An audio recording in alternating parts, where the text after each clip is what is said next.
What's going on? Yo. Hello, my friends. Long time no see. Happy to see you back. Yes. Yeah, thank you. Glad to see you guys. And so Chris. How many shots are you into already, Jared? 1, 2. And of course he snuck another one before. Yeah, I was going to say, you knew it wasn't the only one that he did before the show. Like, he's not going to have a starter shot in front of us. He's going to have a starter shot when we're not there. Then he has, because if we see him have the starter shot, we will be like, dude, all right, maybe you should calm down a little bit, right? You guys have seen me on here sober, and you don't like it. You said I was an asshole, so now I drink. Better when he's drunk. That's yeah. That's I mean, well, 2 shots is not making a man of that size drunk. Yeah, but you know. He's saying he's fat. What do you call him? You call me fat? We used to call that a backhanded compliment back where I grew up. It's like normally people can't pull off greasy hair, but you do a good job of it. You know, like fucking Didn't you say that to Brian once? Oh, all the time. Yeah, I say that to him because it always looks like Ricky Ricardo. Like fucking, like literally, like Ricky Ricardo. You're like, fuck, you are so Puerto Rican, man. But Brian looks like every dude that I grew up with. You know, like fucking every Puerto Rican in my family. Yeah. So throwback Brian. That's what I call him. Fucking no. Jesus Christ. I like how you guys can always turn and twist everything I say into something negative. It's awesome. I love it. You're not nice. You aren't nice. You're not a nice person. You're not nice. No. I think Gerald is nice. I think that he really is nice. I also think that Gerald is a little bit like Lenny from Of Mice and Men. Like fucking, he's a nice guy. He's just a little slow. So you gotta give him fucking, some room to be slow. I tend to rabbits, George. I tend to rabbits. Yeah, I tend to rabbit. Yeah, and I love when we go up to Canada, I'm gonna be like, pet the rabbit, Lenny. It'll be okay. He's gonna start petting you and pet them. Fucking accidentally kill the eating in his fucking hand. Yeah.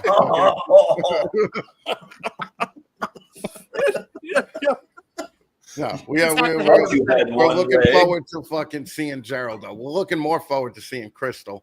But but definitely looking forward to seeing that. I did hear that she will show you the best pizza spots in Canada that they're on. Yeah, it'll be the best Pizza Huts in fucking in the fucking... We were asking about restaurants where we're around, and he's like, "There's an A&W." Yeah, a fucking root beer restaurant. Like there's an A&W and a Timmy Hortons up the block. We're like, oh. No. Right. I was mentioning steakhouses, and I said, but right next to the venue is like an A&W if you want something quick. Yeah, you guys have an A&W. That blows my mind that you guys have an A&W up there, because we have one right down here, and typically, like, that's not something that runs all the way up into Canada. Like, right. Yeah. Well, that's why I was curious too. You know which place is great though by Jared is that fast food place that's all. Like carnival food. I went there with Shane when I was at your show. The Cookout? No, it's like Dutton's or something like that. It's just like you could go there and get like corn dogs and fucking Denton's, that's what it was. Yeah, fucking yeah. You couldn't get Denton's from Dutton's. Come on.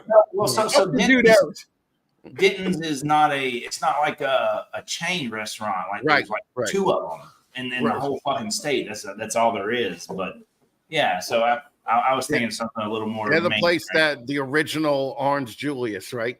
Yeah. Yeah. Fucking. Yeah. On Wednesdays they have all you can eat chicken fingers. So. Yeah, good place. Just in case if you want to know.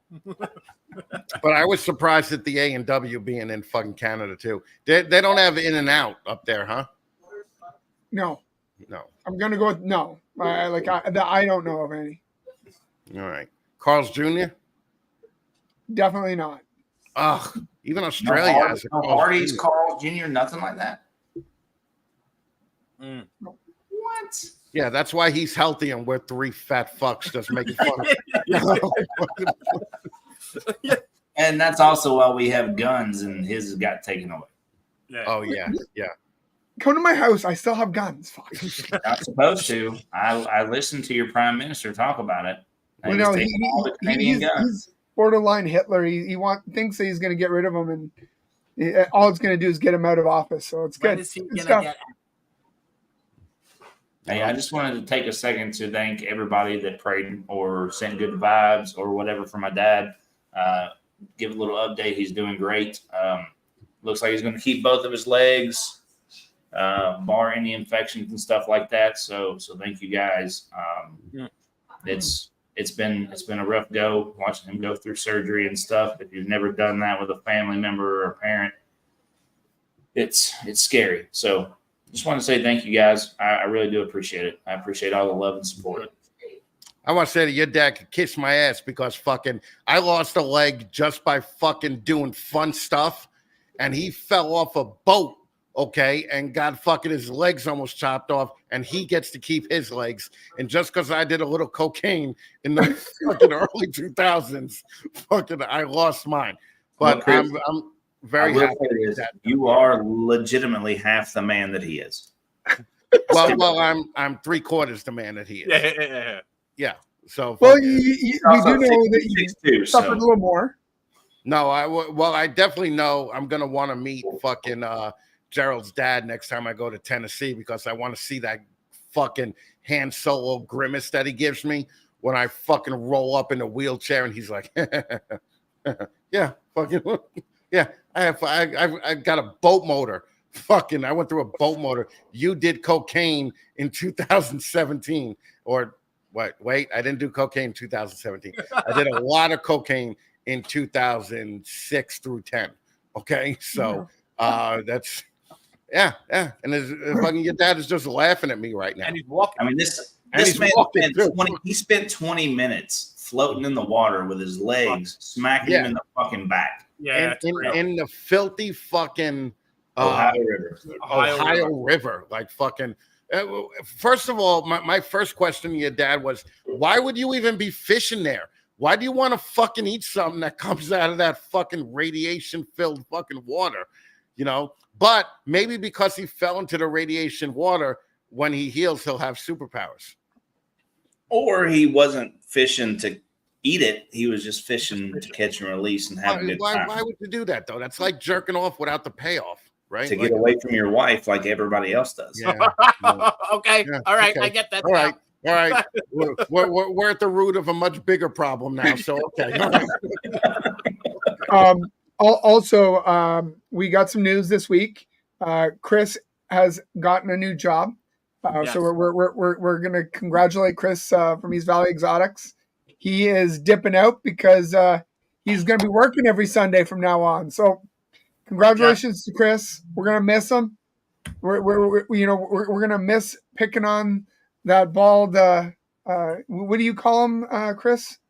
Amish guy, Amish terrorist. Amish terrorist. Yeah. We're gonna miss the bald Amish terrorist. Yeah. And, no. Congratulations to Chris, but fuck that short-term motherfucker. All right, motherfucker's on the Fat Man Network now. All right, you fucking hold off on a job to fucking do your commitment to the Fat Man Nation. Listen, I can't take this job. I am on a podcast. Right, that's right. That makes zero money. All right.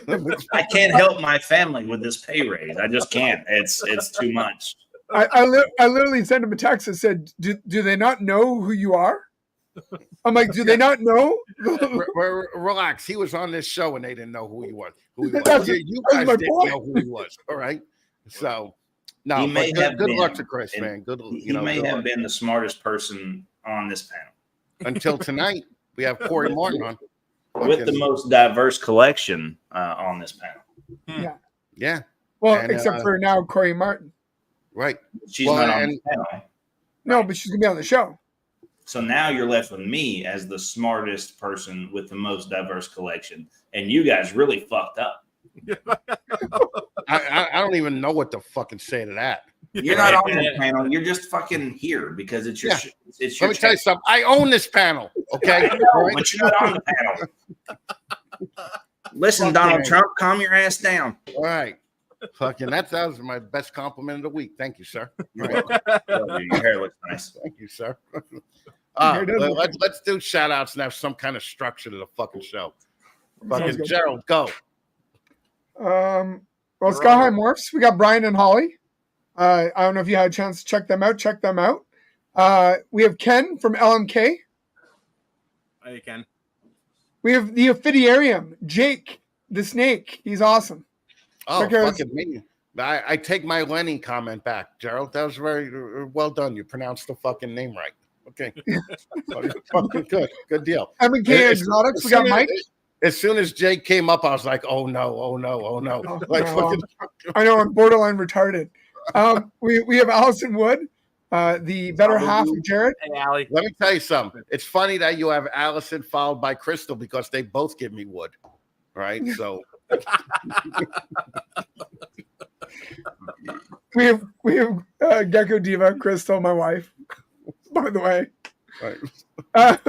We have Flyby with the Punisher. I don't know who they are, but I love the logo. Welcome. We have Will. I don't know what to say, but Will. For Pete Snake, thank you very much for the $10 super chat. That is still going to breast cancer. Yeah, the super chats are all going to Susan G. Coleman, breast cancer, race for the cure. So if you guys, anything you guys send's going there, Stan the man. Always a good man. Who else we got? Anybody? I think Jared Toppin. JR Puppin stuff. Fucking what's up, man? Thanks, JR. Appreciate it, brother. There you go. All right. That's it. A whopping 14 people here. Bang, bang. That's fucking. Oh, God damn it! You're here, and it's not helping me. Thank you. Dude, I'm hearing nothing but helping. All right. Without me, you would have had 9. All right. So fucking calm it down. All right. Fucking shit. Right? Look, I'm just the only motherfucker that'll give you shit to your face. But you know what? We're still getting good views. We're pushing 500. I'm happy with that. Yeah. I did see that we got better views the last week than the one black friend, one white friend. I have to check that out. I'm doubting that. I'm highly doubting that. Fucking A. Hold on. I'll tell you. Bring it up. Yeah. My one black friend, episode 7 at 775. You guys had 459. So that's way better. That's way better. That's like a golf score. It's a handicap. All right. We get a handicap score, Chris. Yeah. We get a handicap. Yeah. This panel is definitely considered fucking handicap. Well, yeah. 319. Thank you, brother. Thank you. Thanks. Thank you for 319. So we have a very special and very beautiful guest to come on tonight. A very smart guest, according to almost everybody else on this panel. A lawyer. An ex-lawyer. I'm the fuck down. She's an ex-lawyer. Ex-lawyer, excuse me. And also could be the dumbest person in the world because she went from being a lawyer to breeding reptiles. So, I mean, it's 50-50. But she did drop the dumbass ball pythons, and we're going to hear a lot more about that here in just a second, aren't we, guys? Yeah, way to kill the lead, but sure. All right. I mean, I don't know if I necessarily would have played it that way, but good job, Jared. All right. Let's bring in my fucking buddy, fucking Kori Martin.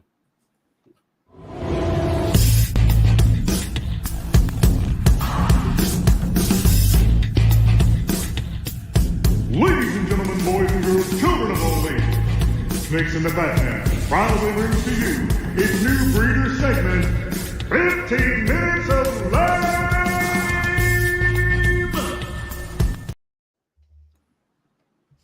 All this about ball pythons? No good.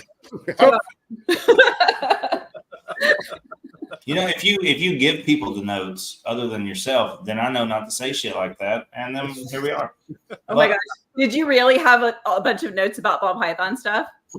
Yeah. Well, he's Canadian and he's fucking stupid. We didn't realize that we didn't want to talk about ball pythons. They fucking suck. Let's be honest. Like, I'm going to ask you about how the Huffman gene's doing for you, like when you don't have a fucking ball python. Yeah, that's what Chris Eaton did for me, was make me synonymous with Huffman. Yeah. Yeah. Anybody want Huffman back 4 years ago? What a bug deal.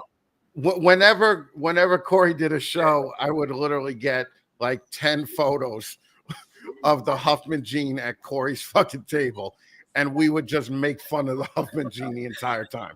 Okay. Especially if it had hypo, you'd be like, everyone would be like, "Oh my god, Chris Eaton, it's a hypo Huffman." Hypo Huffman, yeah. Hypo Huffman is, like expecting to have really good sex and just having sex in the ass. Like a hypo Huffman is just worse than anything could possibly be. But she got out of that shit, and I fucking love her for it. Right. Well, so like 4 years ago, like that was what you said. You were just pounding her because of the fact that she had the Huffman gene. You said it's a stupid Texas gene, and some Texans making money off of all you Texans, and he's the smartest stupid man you've ever met. Which is funny. So this is so funny because literally for the past, like, I want to say 3 years at least, I was the only person in Texas working with Huffman. So. Yeah. Literally the only person. And I don't know if you know the size of Texas being in Canada, but Texas is like the size of Canada. Okay. I tried to say that once, and it started an argument, Chris. Be careful. It's got probably the population of Canada for sure. My first episode of Shitting On was on the Huffman gene. Yep. And I provided you with pictures for that. Yeah, you gave me pictures of it. I call up Kori. I'm like, listen, I'm totally going to make fun of you for like fucking 4 minutes straight. Can you give me some pictures of the Huffman? And funny thing is, I didn't need those pictures. I could have just went to Shutterstock and got pictures of normals, and fucking nobody would have known. Okay, so it's fun time, good time. I think that the hatred brought me and Kori closer. It did. It definitely helped. I didn't know nothing about the Huffman gene before I'm like, there's a Huffman gene. I didn't know about it until I rewatched or re-listened to your episode 37, about the Huffman gene. I didn't even know it existed. Yep. So that Kori's Huffman and Razor is the same thing. So Kori, you must have did something good, because now they're ripping off your gene and just giving it a new name. Yeah, right. No, I worked with both Huffman and Razor, and I don't know. I don't care. Yeah, you don't care, right? Who gives a fuck? Let me ask you: do you think that because in the last 4 years since you got out of it, shed testing has become such a huge thing? Yeah. Would you still be in it now if shed testing was available 4 years ago? I have no idea. Because I've only tested once, and so I was on my way out when that started really ramping up. So right. I don't really know how that would have changed things for me. Well, the thing is that you moved on to monitors now, right? Yeah. So, and monitors are smart, right? You know that they're when you look at them, you know that they're thinking about something, as opposed to like wheels turning instead of instead of like a ball python that you look at it and it's like, duh, like maybe I'll move today, maybe I won't move today, maybe I'll just stay here. What's the reason that you got out of ball pythons? Yeah, so it was kind of something that evolved over time. About a couple of years ago, I moved into a facility. I learned really fast, like right around the same time I started getting into lizards and monitors. Learned quickly that my facility was not secure for monitors. So I had to move all of them back to my house. So then I had a house full of reptiles. I was paying for a facility that I couldn't even keep half my collection in. And I was kind of faced with the choice of, well, I could bring the ball pythons back home and the other snakes I had, because I didn't just have ball pythons, but I could bring all of those home. But then I would have very limited space to actually do what I want with the monitors. And so after probably 6 months of going back and forth on what to do, I found there's you know what, time to cut it loose. So. But you cut loose when you were still kind of making money, right? Yeah. Oh yeah. I was still making money for sure. Yeah. I used to talk to other Texas people and I would be like, how was the show this weekend? And they're like, we made $400. It sucked. We made $600. It sucked. Then I'd be like, Kori, how'd you do this weekend? She's like, yeah, I made $7,000. She's like, I spent $7,000 on a monitor, but I did make it. And I remember the arguments that we used to get into. I'm like, this will never succeed if you spend every fucking dime that you make. You know? I know. That's always been my problem is the money going out, not the money coming in. Well, and to be fair, though, we talked a lot before you had the facility. Oh, yeah. And your house was like, I mean, she had fucking freedom breeders in the dining room, okay? Like fucking. It was, and I have 4 kids as well. And so our house was just, and I did rodents, and I mean, our house was just like jam-packed. And, you know, in all fairness, my dining room now is a room dedicated to monitors. So it's not like that's changed, but it's, it was definitely with and Kori didn't even have a kitchen for like a year and a half. So she had no running water. She had to go to a garage to fucking get water. I did. Yep. Your husband still loves you though? It's amazing.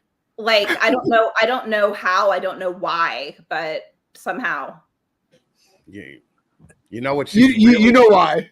Yeah, she's good at breeding reptiles, but she's good at something else, like even better. I have 4 kids. What can I say? Right? Yeah, Kori don't fuck around. The first time I met Kori, we had been talking for like 2 years. Then the first time I met Kori, I show up at a fucking Arlington show, and Kori was the only one that looks at me and she goes, what's with the fucking hat? Right. I was like, oh, this is my thing now. And she's like, oh, you didn't mention that on the fucking hundreds of phone calls that we did. That's how I knew that Kori doesn't even watch me now. I don't. You know, basically, she used me as a fucking stepping stone. Yeah. Right. And then once she got past me, she's like, fuck them. She stood on the heads of all those fat men that came before her. Okay. And just walked right over us. I pretended to like you for like 5 years just so I could like ride that sweet fat man coattail. And that's what I'm saying. So that leads us into a really good question. Like how was being on the 15 Minutes of Lame or being on the Fat Man channel? How did that help push your business into the next phase? So I don't know that the 15 Minutes of Lame part really did a huge amount. I know that just in general, my friendship with Chris definitely helped because he would mention me a lot on different shows early on, and just that definitely helped in terms of like people becoming aware of who I was. You were also on the Hot Girl episode as well. I was, yeah, that's true. So that's true. I was on that one too. Pow. Yeah. Kori Martin right there. Oh gosh, and Zach, I forgot that he was on that too. Yeah, that was Fat Man pre-hat. Okay. Yeah. But let's just take a look at everybody on this panel. Like Zach, not really in it anymore, or is he? I don't really know. I don't know. I don't hear a lot from Zach and Miri a whole lot anymore. Well, I know Miri is still in it. Yeah. I know they made a porno. Yeah, they did make a porno that one time. Brittany's still in it. Marita is in it, but not in it. You're out. This girl Elizabeth is out. This Precious Robbins, who said she was fucking gonna leave a legacy for her kids, fucking is out. Okay. And Jamie Cadill is still in it on like a low-level family business kind of thing. Okay, so, I'm just saying you're kind of killing our show later on, by the way. Oh no! Oh, really, Emma? Yeah. I'm sorry. Yeah. Well. We just ruined all of his planning. Why did you even bother? Yeah, to Jared's points, if you would have sent us all the notes, I would have fucking known. you gave me the goddamn freaking note to put up for the Post-it. Yeah, I gave you my note. Okay, all right. Do your own research, Gerald. What the fuck? Yeah, seriously. God damn it. Wow, man, all the time riding his coattails. Well, also remember that Kori was in season 1 of 15 Minutes. I was. And Kori still came in second or third, right? It was you, Jeremy Baud, Feely, and I don't remember. Yeah, you're not helping. That's how much she cares. That's how much she cares. Yeah, you're not really helping our push for the new contest, okay, Kori? Oh, I'm sorry. It changed my life. It changed there my you life. Go. That's what we want to hear. I wouldn't be where I was today if it wasn't for being on 15 Minutes of Lame. It That's just right. completely like skyrocketed my my amazing text in the mail. Listen, I am Kori Martin of Reptiles. All right. Yeah, I pay royalties to him every month. That's right. That's right. Every month. I get more from Kori than I do the record company, so it's all good. Oh, Jesus Christ. So Paul, you become Chris. Fucking ask a question. No question because you didn't get any fucking notes. Thinking about when you went to Zimbabwe. Yes, I did. I've been twice. Now my question is it when you had lawyer money? No, it's not actually. It was when I had that sweet ball python money. And now you decide to kick them to the curb, and now you're just sitting home and you won't go out of Texas. No. I don't go to shows outside of Texas. Right. Oh, okay. All right. Yeah. No, I'm going to Brazil in 3 weeks. Like I travel a lot. Okay. All right. Yeah. So my favorite thing in the entire world, outside of reptiles and like I guess my family or whatever, is wildlife photography. So I really enjoy traveling and sitting in the dirt and taking pictures of animals. So yeah, Kori fancies herself a photographer. But also you're an asshole. But also Kori is the only rich person that I know that pays money to go live like poor people for like 2 weeks. Okay. Poor people hate Kori. Okay. Digging holes and I got you. Yeah. They're like, just come to my house for 2 weeks. Okay. You can save yourself a lot of money. Yeah. Kori's like, I'm going to Ethiopia this week. I'm going to Zimbabwe next week. I'm going to Iraq the week after that. I didn't even know you could do that. Okay. Yeah.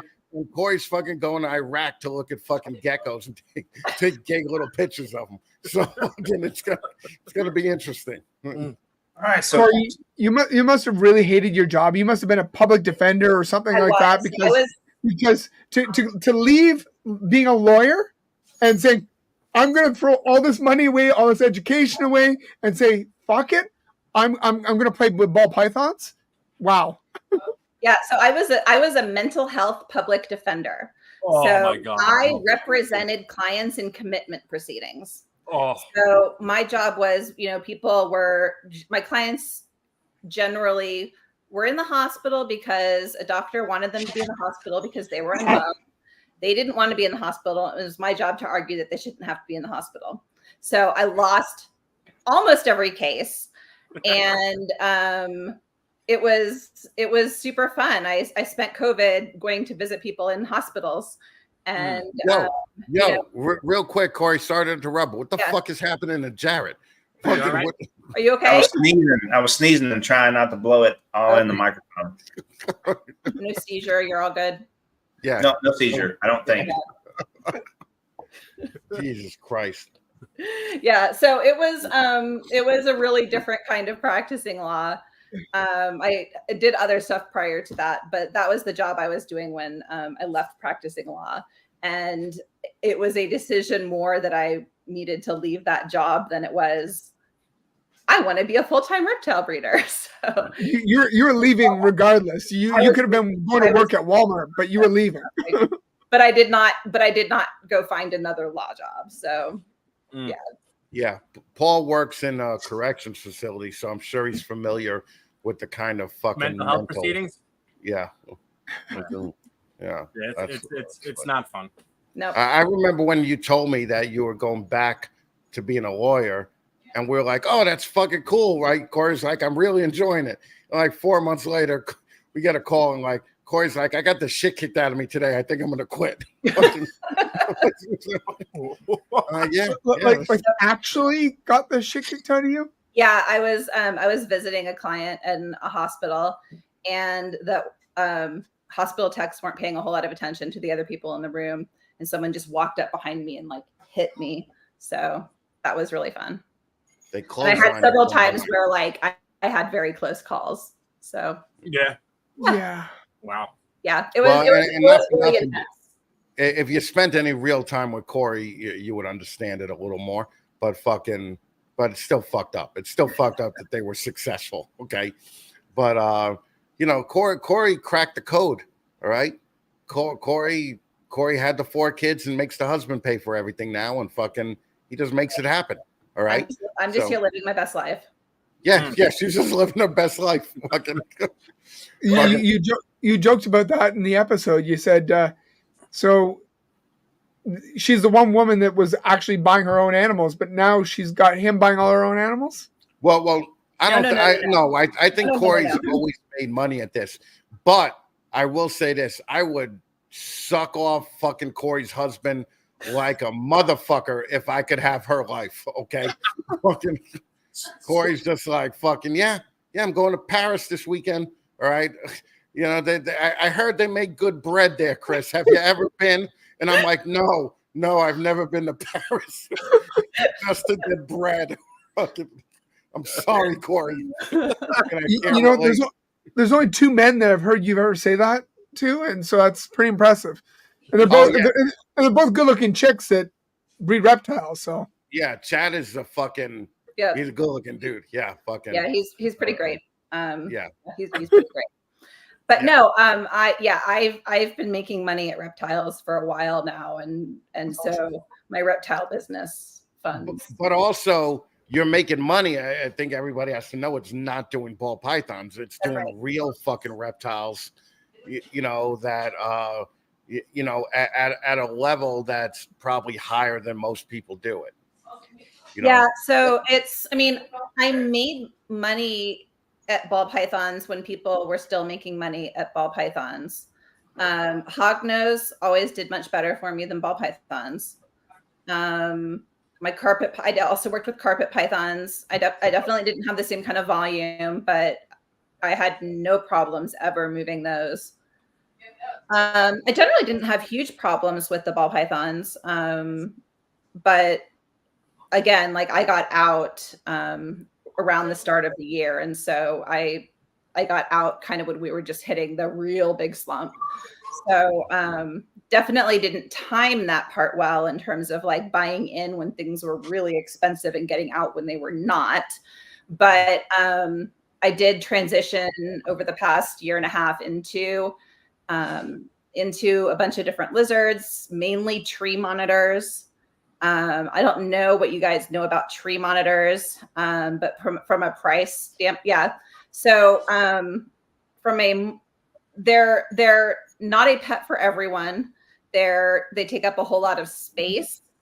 They're a lot more demanding in terms of husbandry than things like ball pythons. But so I'm one of the only people producing black tree monitors in the country, and they go for like $2,500 each, and I can get as many as 4 clutches a year. And that's just, you can do the math pretty quickly there. So how many eggs do you have? Yeah. So for the black trees, you're typically getting about 4 eggs per clutch. So, you can end up making some pretty good money with not a whole lot of animals, which is wonderful because because each of the animals takes a whole lot more work and takes up a whole lot more space. But I have way less animals in my life now. So how many do you have now as opposed to the ball pythons? So we don't count reptiles because nothing good happens when you count reptiles. But it's probably about 1/5 of what I used to have in terms of snakes. So. And when you have babies and everything like that, what do you have them in mostly? And I'm pretty sure you're probably moving them pretty fast though, huh? Oh, for the tree monitors? Yeah. Yeah. So I'll put them in, I typically start them in 3 foot by 2 foot by 2 foot enclosures. I'll put the whole clutch together. And then after a couple of months or so, they're ready to start looking for homes. So, just a couple of months of raising them. My food bills are super expensive right now because I don't do any of my own bugs. But I don't know. I enjoy it so much. It's everything about it is so much more fun for me. So I'm guessing you're out of the rats now, so you don't have to do that either. Oh my God, yes. It's the greatest thing in the entire world. I highly recommend it. Because I remember you talking about how much work that was, and you know that you had a lot of help in that aspect. And then of course Chris said, I hope you don't have that in your damn house, and you were excited about the fact that you had it in your garage. Yeah, at my attached garage. So like it shared walls with my house. So yeah, not having that going anymore is amazing. Not being tied to the weekly rodent cleaning schedule now is amazing. I think that's the biggest thing about ball pythons is if you want to be successful, you have to have your own rodent production. But the rodent production takes up 90% of your time. For sure. And it is the worst. Just the smell and the constant friggin' going out and sweating and kicking your ass. I mean, that is the worst. And that's what's kind of pushed us to look at other avenues. Like, I know I'm gone a lot due to being in the military, but and putting that on my wife and daughter, the rodent cleaning was too much. It was just too much for them to handle. You know, when it comes to lizards and stuff, you can just order the bugs. The bugs get shipped to your house. You've got live insects, and you can get as many as you want. And it's not as expensive as getting frozen, thawed freaking rodents sent to your house that they may or may not eat because they're ball pythons and they're assholes. Yeah. I mean, you wouldn't think it depends on the size of your animals and how much they're eating, but you would be shocked at how much I spend on bugs. I bet. Yeah. I bet. Go ahead, Chris. I'm sorry. Like, are you like Mike's monitors where you have several big ones now that like there has to still be some kind of rat bill, right? I mean, don't some of yours? So all of mine are dramatically smaller than what Mike is generally keeping. My biggest ones, not counting the tail, are about that big. So we're not real huge. The problem is they've got really fast metabolisms and they eat almost every day. And certain species, because I don't just do monitors, I also have several species of spiny-tailed iguanas. They eat me out of house and home. Not sure I'm going to stick with them long term. They eat so much food. And bugs and vegetables and all sorts of stuff there. But yeah, so I do a little bit with rodents. Not a lot. I still have frozen rodents from when I was breeding rodents, so I haven't had to order anything recently. But I only do rodents like maybe once every other week. So it's not a super frequent offering for my things. Most of mine are insectivores in the wild. Do you have do you think it's possible to work a full-time job having the money having the amount of animals that you have now? Yeah, I mean, I think it would be possible. It would be hard to have a job where you have to travel a lot unless you have someone who is there to help out. But I think it would be very doable. I don't spend more than a few hours a day working on my animals at this point. Mm-hmm. Whereas I was spending probably 50 hours a week when I was still doing snakes. So you have two autistic sons. Part of the reason you started this was the whole plan was if they couldn't find a job, this was going to be able to help them.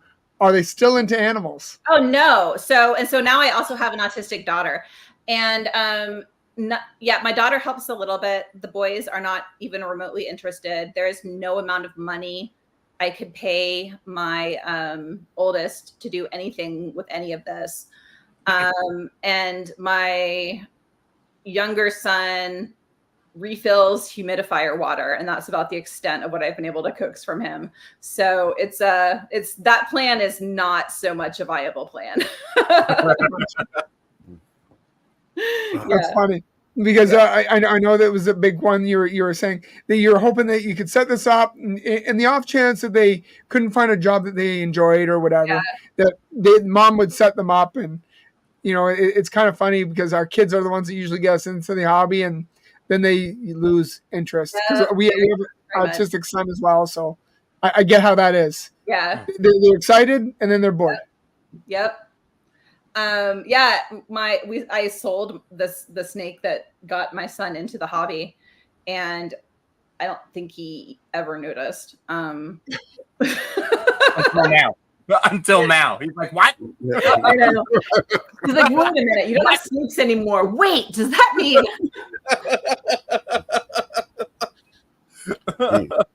Jesus Christ, there's a lot of autism autism people in this room, huh? So I think it's pretty. I think it's pretty common in the reptile world. We have a unique pet interest that I think people who are a little atypical tend to gravitate towards. So it's right, but when your kids actually were like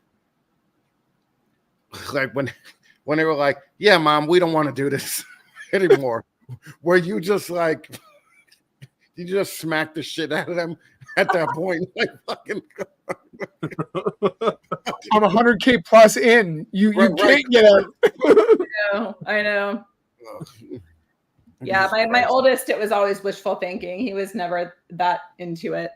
My younger one, yeah, he's just not responsible. That's straightforward and honest. Jesus Christ. So now that you've done this for as long as you have, obviously you would not suggest getting snakes. Would you suggest anybody getting into the reptile hobby? Look, I would definitely suggest people get snakes. I would suggest people get any animal that they're interested in, that they want to work with. I wouldn't suggest doing it with the intentions of making it a full-time job. I wouldn't suggest getting into it with the intentions of making much money at all, frankly. I think the reptile hobby is super fun. I think I will always be involved in it in some capacity, but it's definitely not, it does not lead to riches for most people. And at the end of the day, animals are a hell of a lot of work. There are easier ways to make money. And it's just got to be something that you really enjoy. And if you enjoy it, I don't think there's a lot that I would recommend people not do that they enjoy. Right. So you basically reiterated everything Chris has said to everybody: getting the set, getting the drugs, because animals aren't going to do it. So, I remember when we first started Eyeballs, we put in $250K, right? Mm-hmm. And after 3 years, I was like thinking in my head, man, if we just opened up an Arby's, this would be so much easier than me cleaning shit every day and fucking taking pictures of animals because I have to, not because I want to, to post on a Morph Market. And I think, quite frankly, the average Arby's customer would have been better than the average ball python customer, to be totally honest with you. Because the Arby's guy isn't going to come back and be like, fucking, I ordered extra pickles and there was only 6 pickles on this thing. And this, this fucking hamburger has a little bit of, looks like it's been in here for 2 days. Like, fuck you. Like, the ball python people are just the worst. And I'm very happy that Kori is here agreeing with me. Ball python people are the worst in the world. Okay, ball python people are what you have made your brand around, though. What? No. I mean, technically, yes. Okay, but my brand is around the 20% of good people in the ball python hobby, not the 80% of shitheads. You have the 90% of shitheads on your show. Yeah, and then make fun of them for failing. All right, cool. I'm gonna bring you on the next time I have Kabilka on. Okay, fucking yeah. All right, fucking say that. That's 1%. Okay, yeah. Look, I'm just saying. All right, fucking, and You would fucking suck a big black dick to be as successful as any of the dudes on the main show. So fucking, I get it. It's okay. I used to think like you. I'm like, fucking, we're going to kill it. We're going to fucking kill this, and we're going to rock it. I know I'm going to kill it. That's why I'm selling out of ball python. I know. That's why I have a little bit of respect for you still. You know, and to be honest with you, you become part of that 20% because you're getting out of it. You were not always in that 20%. Okay. So everybody who's watching could, know that there's hope for you guys. Jared is fucking doing it right now. And Jared is fucking gonna breed Lacerdas and other lizards too. So that's fucking awesome. Lacerdas are cool. That's the fucking cool shit. So, Gerald and fucking Paul are still hanging on to that dream, and it's cool. Okay. It's cool, but fucking it's gonna end in disappointment. I'm just telling you. Okay. I love how much hope you have for us, and I appreciate it, but I'm going to keep pushing forward, and thank God I got a good job. Like I said in my post earlier today, is that I don't need this money. I do it for fun. I enjoy the animals, and like Kori said, if you're going to do it because you enjoy it, not because you plan on getting rich. But isn't that don't breed rats? Isn't that the war cry of every ball python breeder? Like, thank God I got a good job. Thank God I got a good job. I don't know. I think there's a few of them out there that don't have good jobs and are just being very hopeful. Dude, there's a ton of them. All right, there's a fucking ton of them. All right. Yeah. I got a sucky ass job, and I'm hoping that this takes off full time. Yeah. I'm going to bring a pastel to a pastel and hope that there's something else in there. There's motherfuckers that work at Arby's and fucking do ball pythons. I could have been the owner of that guy. Okay. So the owner of the people that still enjoy this don't breed rodents. The rodents, right? Yeah, no, I agree with that part too. Yeah, yep. The rodents definitely were a huge part of burnout for me. Yeah, I can't do it. Stories like that you say, that's the reason why I go and buy my rodents. Yeah. We had 600 snakes at our height, and they were like, maybe we should breed our own rodents. I'm like, I will quit the day that you decide to breed your own, rodents. There's no way I'm fucking doing that. So, and I can't even imagine the people that breed in their house. Like that's, oh my God. Well, no. That's like dating a chick with a dirty car, and you're like, man, I bet this chick stinks down there. Okay. As soon as you see that fucking dirty car, you're just like, whoa, I don't know about this. Right? We had 2 racks in our garage, and one of them was full of ASFs, the other one was full of regular rats. But the smell, anytime you open the door to the garage, it was attached, but it bled through the whole damn house. And I could not live like that. That's why we put the building outside. There's no way I could not breed. Some of these people have a whole garage full of rats. And I'm like, how? How do you breed that continuously? Tito is right though. The ASFs by themselves are not as bad as the traditional rat, but it's still bad. Like mice are worse. I don't know how the hell mice are worse when they're that much smaller but they are the worst. No, I think rats are the worst. Oh yeah, I agree. Friggin' the Norwegian rats are the worst. Yeah, agreed. Yeah, they're horrible. I can handle mine. Mice have a particular smell to them that the males have, but it's just the pure accumulation from the large bodies of rats. Yes. Yeah. I just bring them in, and they're usually in my house no more than 3 days. So when I bring them in live, I go through them 3 days and they're gone. But the smell off the mice in 3 days versus the smell of the rats in 3 days is just astronomically different. You're not getting the sex production and everything like imagine having them breeding for a week, and these people that do like bi-weekly cleanings. I don't know how. Oh my God. I don't. Wow. No. It blows my mind. Yeah, me too. You guys have 100% made sure that I will never breed a rat. Yeah. Yeah. And Crystal, listen, we'll me and Paul will find out next month. Why are you adding me in this?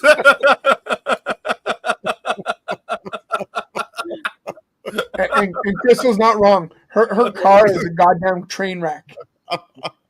Hey, Val. Oh, look at this. Val is back. What's up, Val? What's up, Val? Oh, Jesus Christ. So, Kori, what would get you back into ball pythons? Nothing. Literally. Nothing at all, right? No. No. I'll donate a Huffman. I had Huffmans, my friend. What was the final straw? What broke the camel's back, so to speak, that just said it was the amount of money I was paying for my facility to only house a portion of my stuff there, and that I wasn't really getting a whole lot for it. It was just I was spending so much money, and I just it just wasn't worth it to me anymore. And I had other stuff I enjoyed so much more. So was it you weren't allowed to have them there? Even though ball pythons have like a more diverse genetic palette than any other reptile in the industry. Yeah. That's not enough to keep you in the ball pythons? No, no. So I do stuff that doesn't have morphs now. That's I don't know. I got that part stopped being super exciting to me pretty quick. I think one of the things for me that just, that I started struggling with once things started going the direction of triple recessives, like things where you're shooting for like 1 in 256 odds and those kinds of things. You're having to produce such a giant pile of garbage to hit that one good snake that you're wanting. And I felt like shit producing a lot of animals that I had to sell that I didn't really love and I wasn't excited about. And that I didn't necessarily think needed. I guess we're really contributing a whole lot to Wait, so you're telling me your quad het normal didn't just get you dripping? It didn't. I know. Oh my God. I know.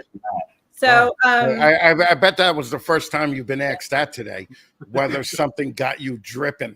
You think it's the first? Do you know the people I hang out with, Chris? Yeah, no, I know.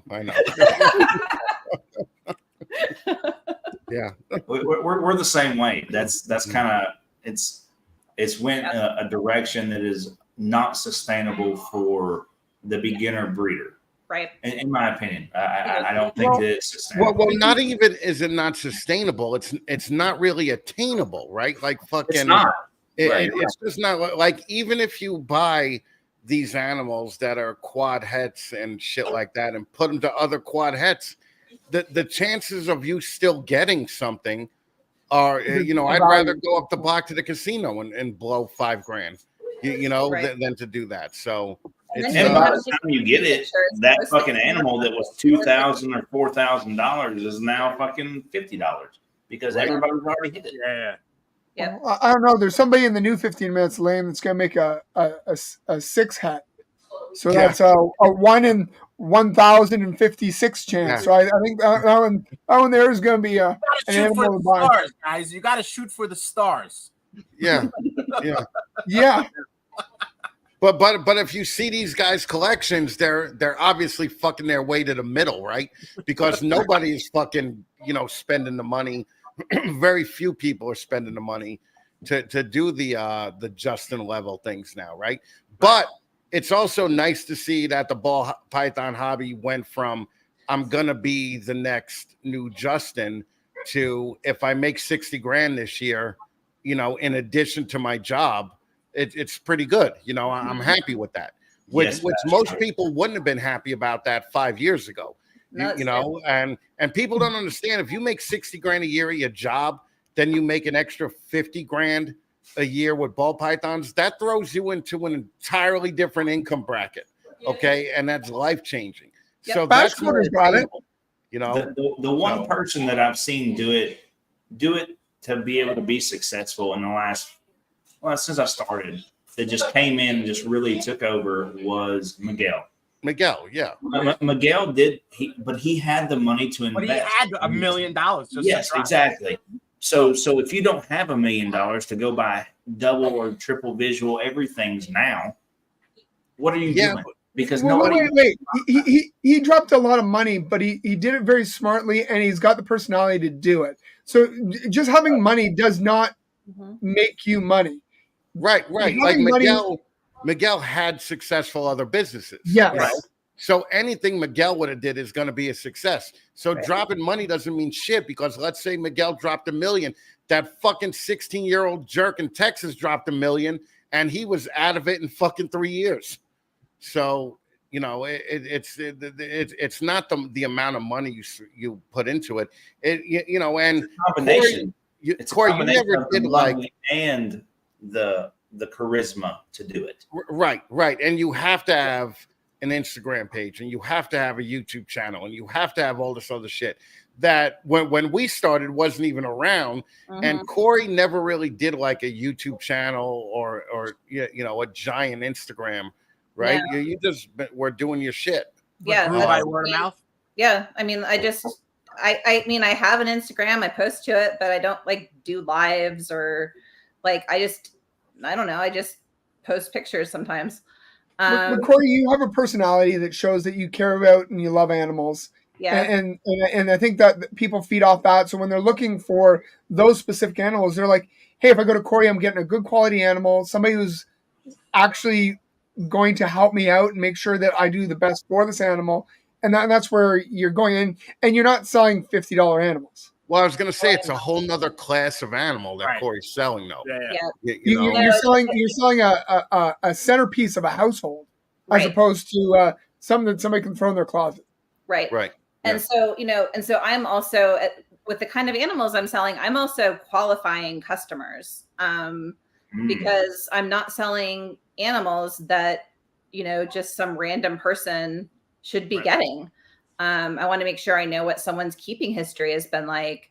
I want to see what their cage looks like. I want to make sure they know, you know, everything that they need to know so that they can be successful with this animal.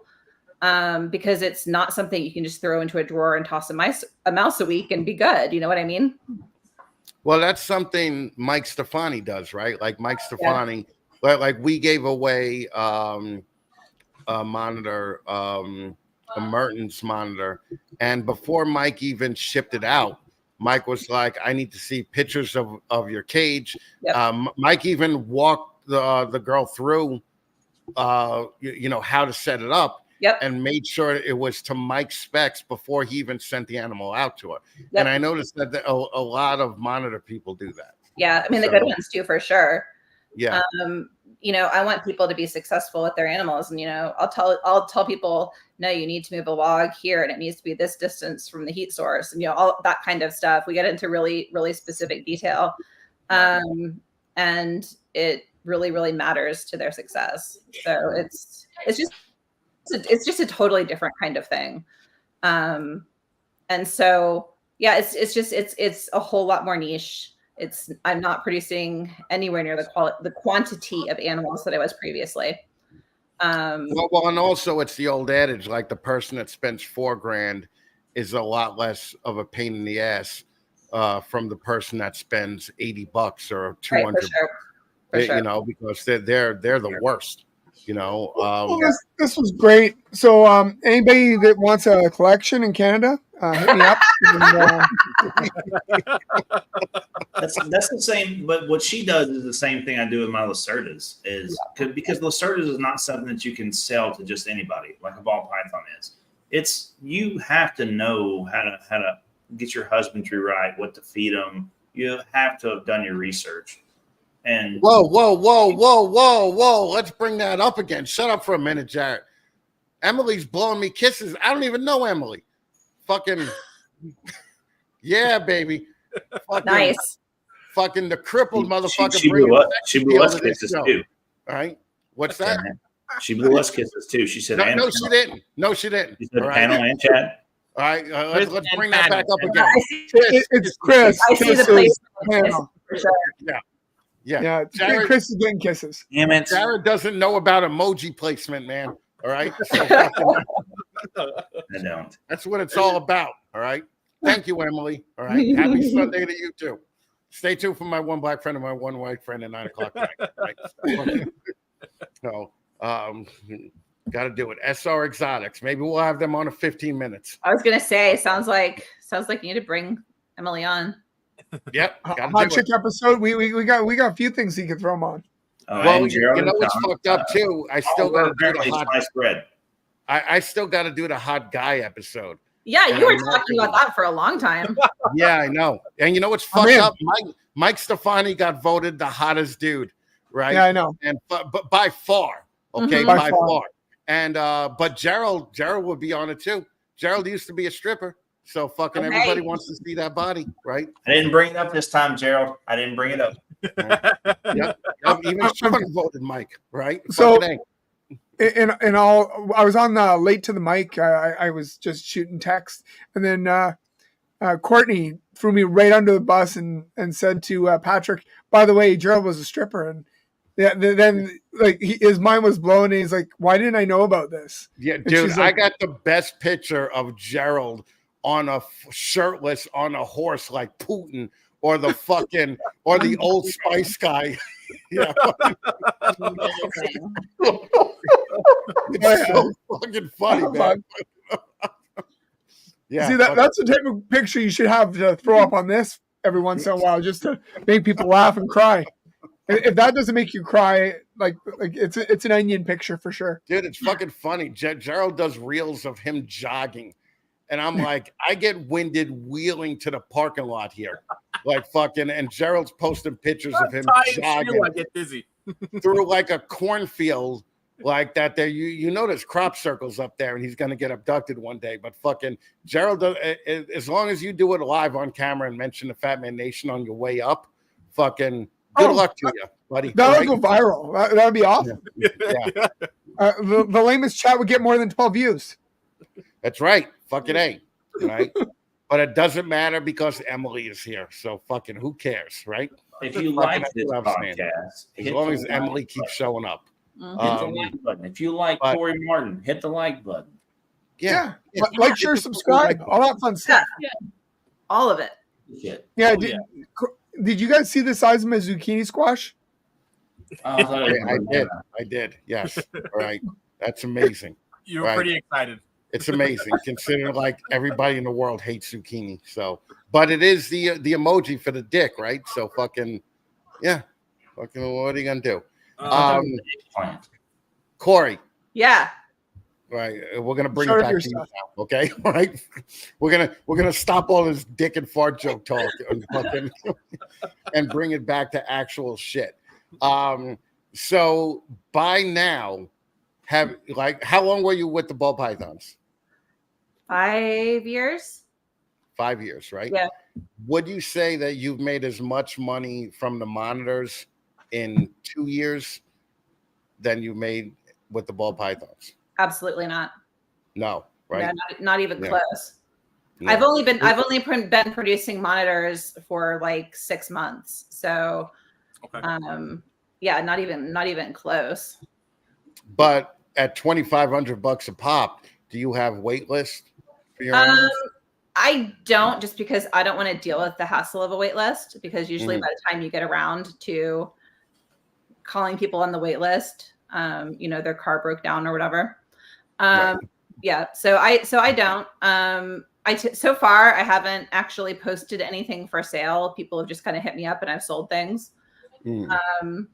At some point I'll probably start pre-selling, but because it takes 5 months for a clutch to hatch. So it's a long process. But 5 months, like fucking, I remember seeing MJ go through some, I think he was doing tree monitors also. Yeah. And 5 months is a long time. And there's such a, like you guys are checking your ball python eggs after 2 months for mold or anything like that. Like 5 months got to be a fucking mind extracting. Yeah. Like, wow. Yeah. So you having a clutch really just doesn't mean anything, right? Right. It's like getting to make that clutch viable is what so matters. what a lot of people, at least some people that I've talked to, and I think what I would probably do is once a clutch makes it to about 4 months, some people will because usually if it's made it that long, odds are pretty good you're going to hatch something out. And so they might take, if it's a 4-egg clutch, they might take deposits on 2 eggs of the 4 eggs. And then obviously if nothing's viable from that clutch, then, it would roll over to the next clutch. Right. And so that's typically how I've seen people do it. And that's what I would now with monitors, is it a lot like, so I'm using Certas because that's what I know, does it take a long time for you to be able to sex them as well? Because Certas, it takes like 3 to 6 months to even be able to sex them. Yeah. So typically you're not necessarily even going to be sure until they're maybe a year old on tree monitors. Some other species of monitors can be easier to tell from a younger age. And usually you can tell pretty clearly if something's a male, but you want to wait until it's like a year or so old to really declare it a female. Yeah, that's how Lacertas are too. We actually had some that we thought were females that we put into brumation, and then come to find out brumation actually stimulates the sexual growth. Oh, that's interesting. After they come out of brumation and they're sexually active, that's when you can really determine whether it's male or female. That's really interesting.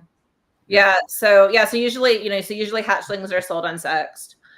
Any holdbacks are going to be, I don't know the sex of it if I'm holding it back. So, a year from now, I might find out that it's not the sex I really needed, or, that kind of thing. And so that sounds rough too. So it's just different. But then I also breed Ackies, and Ackies are usually really easy to tell early on because they have a totally different face structure for males and females. You like yellow or red Ackies? I have both. I have both. There are things I like about both. I think the reds are a little prettier. The yellows have a little bit more of a relaxed personality. Yeah, I agree. Yeah. Do you do Kimberly rock monitors? I don't do Kims. I'm working with King's monitors, which are really, really, really tiny. They're like this big, not counting the tail. And they've been really, really, really difficult to breed. I've gotten lots of clutches and have not successfully hatched any eggs from those yet. And that's a pretty common scenario right now because only a few of them were imported, and they've been crossbred so many times that we're dealing with severe inbreeding depression at this point. And so there may just not be King's monitors around in the hobby a whole lot longer. So I don't have Kims, but I do have those. I also have Similis monitors and Peacock monitors. And you have Peacock monitors? I do. Yeah, the only guy I know doing those is the UV guy, McVeigh. Yeah, Ryan. That's what I got. Yeah, I got mine from Ryan. Yep. They're easier to breed. I've gotten a clutch, but she decided to lay it underneath the water bowl. So by the time I found it, I had no idea she was gravid because they don't really come out a whole lot. I had no idea she laid the eggs. I had no idea there was a lock. So when I found the clutch, it was underneath a big tub of water, and most of the eggs had spoiled. But I incubated a couple, and the last 2 just went bad a couple weeks ago. So and do the majority of these have to be incubated at the same temperature? Yes. Because otherwise, okay, all right. Yeah, so typically you're incubating somewhere around 85 degrees. Okay. Yeah. For 5 months. For 5 months. Yeah. Did you buy a Wilbanks incubator? Or are we using? No, I have an old Sea Serpents incubator. There you go. Yeah, there we go. There you go. Doesn't give you an FU. Right. Yep. So what do you have going on right now as far as things you want to promote, or do you not want to promote anything? Do you even care if fucking any of these 14 people fucking contact you? I mean, I don't really have much for sale, and I'm kind of scrambling to figure out what I'm going to bring to shows. So I don't know that I have a whole lot to be like pimping. I do have new Kori Martin brand coffee. So if you want Kori Martin coffee, come buy some from me in Dallas. A little cold-blooded cafe action. Huh? Fucking yeah. It's amazing. It's such good coffee. I'm really, really excited about it. Yeah, so I have that. Hit me up. But people can reach out to you and just see what you got going on if they're interested in something and ask questions at least. Yeah, please follow along. Kori Martin Reptiles on Instagram. You can follow along with my adventures there. And she's pretty responsive on the that if you send her a message, she will eventually get back to you. Oh, hey, I was on vacation. Hey. I didn't say anything negative. I said she'll eventually get back to you. Listen, you read into it. Listen, if you were cool, you'd have her cell phone number, so it wouldn't matter. You're right. I'm not cool. I'm Canadian. Yeah, right. That is very true. Kori, thank you so much, man. I appreciate it. You're awesome. Thank you so much. Thank you so much for coming on. Awesome. Yeah. We're going to throw you backstage. If you want to hang out, you can hang out. If you don't want to hang out, you don't have to hang out. It's, sounds good. It's all good. We're going to go for about 10 more minutes because I got another show at 9. So, sounds good. Thanks, all right. guys. I'll talk to you later, Kori. Thank you again. Bye. Thanks, Kori.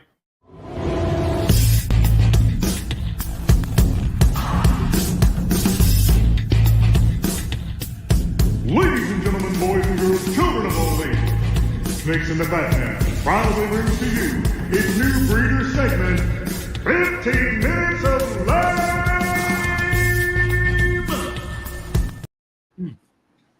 So, Chris, how do you know nice people? I don't get it. Like, dude, I know, right? Like Kori and I, like on paper, Kori and I should not be friends. Okay. No. Oil and vinegar. Yeah, if you shouldn't be friends. Yeah, like if you were to read about us, you would be like, "There's no way that dude is getting along with that girl."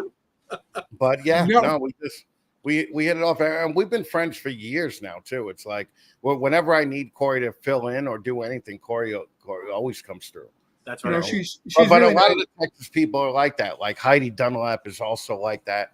The Texas people are just they're a different breed down there. So once they're your friend forever. So, well, I think you guys said that there's like the Texas crew, and Texas Mafia. Yeah, if you're involved with the Texas Mafia, you're in. If you're not, you might not be in it for very long. Yeah. There's a lot of open space in Texas, man. Right, a lot of open space. Right. So, but yeah, no, she did great. She always, Kori always does great. So. Yeah. Although she just basically told every ball python breeder to get rid of ball pythons, but yeah. No, she didn't really say that. She said that if you're into the animal, fucking, go for it. And listen, that's kind of my attitude too, especially with this shift in thinking nowadays. Like it's where, hey, if we could just make some money off it, and increase our level of income and our lifestyle based on it, fucking go for it. That's what you should do. But don't go into this thinking you're going to make 80 grand the first year because we put 250 grand into it and we didn't break even until like year 7. Okay. So yeah, it's a lot. I'd be stoked to pay the feed bill. Go ahead. What's that, Jarrett? I'd be stoked to pay the feed bill. Dude, we were spending $2,500, $3,000 a month on rats back then. And this is 10 years ago, Wow. So, it was nuts, man. You think that far back, like that far ago, we were breeding snakes with genetic mutations that were visible, right? So codoms, we're breeding a lot of incomplete dominance to incomplete dominance. Now we're breeding a lot of hets. It's head to head, or it's visual this to make double het this or triple het this. Yeah. So we're getting a bunch of animals that look just like fucking normals, that are triple het, and you have a possibility to hit this, and this with 1 in 400,000 chance. So it's not as fun. You don't get the fun out of it that you get when you're breeding. Say when there was a you were doing the first GHI to the first Mojave, and you popped out a GHI Mojave. That shit was fucking pumping. Right? Yeah. You saw that, and that shit was fire, and you're like, yes, that's beautiful. That's something that people will love. Well, now you're getting a desert ghost to a fucking clown. You're getting a het Desert Ghost Clown. It's a double head. And you're like, that looks like a fucking normal. And then you get the visual and you're like, okay. Yeah, but even Desert Ghost Clowns, by the end of the year, they're going to be under $1,000 because there's so many of them out there now, right? Yep. So fucking, it's I mean, the Kodoms definitely lost value quicker.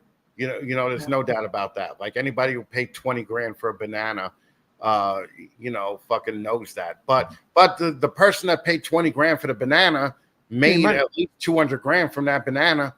You know, because when you spend $20,000 for an animal, even if the babies go down to $3,000, you tell me you're not going to take that fucking money? That's not good money for fucking breeding.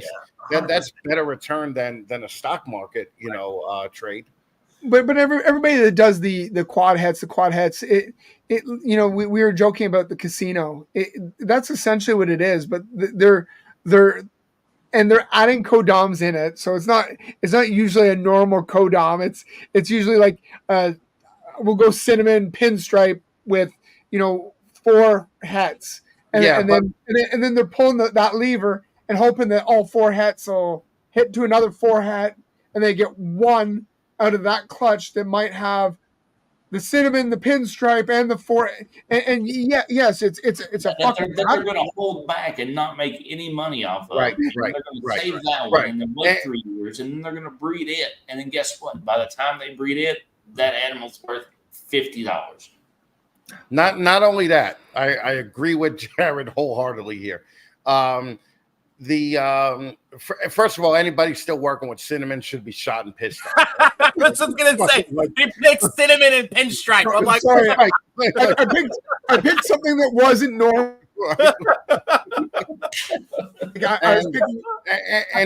And if you're still working with cinnamon, imagine where all those thousands of cinnamons are now that fucking were produced in 2007 or 2008. Okay, that are worth literally $11 right now.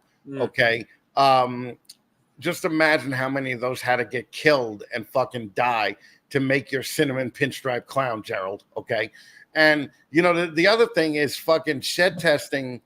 For like what I used to love to gamble. I still love to gamble, but it used to be great for that possible het that you brought to prove out. Yeah. With shed testing now, it takes a lot of that fun out of it, But basically, what Will Moreau said is, what shed testing did was take every recessive and make it an incomplete dominant behind a $50 paywall. Yeah, and that'll jumpstart a lot of people's stuff, and a lot of people are using it. But I think a lot of the fun gets thrown out too. But also at the same time, we were sold probably, 40, 50, maybe fake hets. And we got ripped off by just somebody who produced, normals. And they were like, it's het for albino or it's het for whatever. It never turned out to be. There you go, Jeremy. Jeremy, it doesn't matter. All right. Fucking take that cinnamon out to the highway, let it loose, and let it take its chances. All right. Fucking. By the way, we should shout out Charlie for shed testing. Dude, if you guys do need shed testing, he's the best. Charlie is such the shit, man. Fucking, I mean, Charlie is probably, if there was to be a mic drop award for the last couple of years, Charlie and Redline would get it.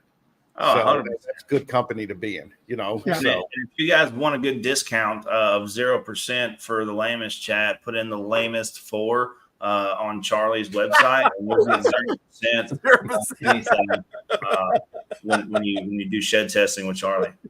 All right, don't listen to Jared because he's talking shit right now. Yeah, but you could use the code FATMAN15 and get 15% off your shed test order. That's real, okay? Right? That's real.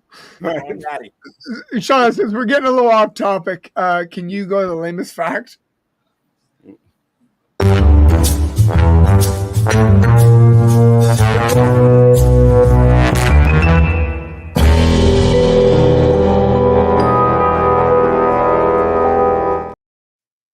You guys get distracted so easily.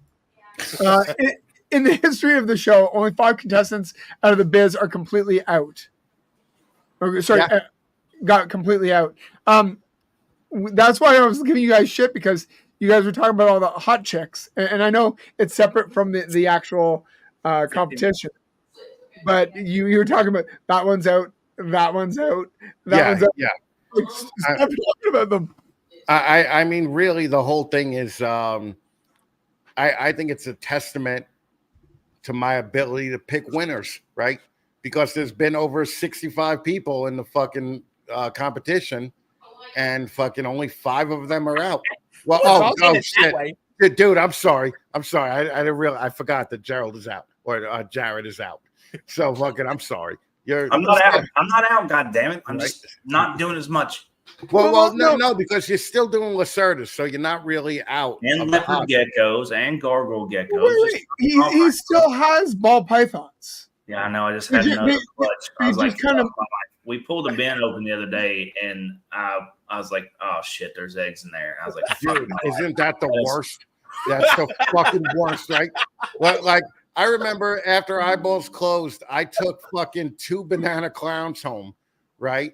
And I opened that fucking tub one day, and there was fucking 8 eggs on that fucking banana clown, and I'm like, motherfucker, right? That's amazing. I did. I opened the fucking tub on this, so it's a pied hypo female that I put to a pastel pied pause head hypo male, and I opened the tub, and I was like, oh, there's a fucking slug. I was like, please let the rest of them be slugs. I don't want to deal with this. Yep. But no, there was 1 slug and fucking 7 great eggs. Right, that's the way that's God kicking you in the fucking ass, because he did the same thing to me. Fucking right. And I thought that was my worst luck when that happened. Little did I know 2 years later I'd be losing a leg. But whatever. It's like fucking it is what it is. But I remember I was so mad. Thank God this dumb dick and fart joke show has made me popular enough where fucking they flew out the door. Like fucking fed them 5 meals, and people were buying them just to buy a Fat Man snake. So fucking thank God. So I could get back into it theoretically this year and have, a couple of clutches, but which is something of a possibility that I might do. Because if I could have 3 clutches and make an extra 15 grand, I may do that. Wait. You could sell goddamn cinnamon. Be a dumbass ball python breeder again? What's that? Are you going to be a dumbass ball python breeder again? I might possibly. You know what? Because love every second of this.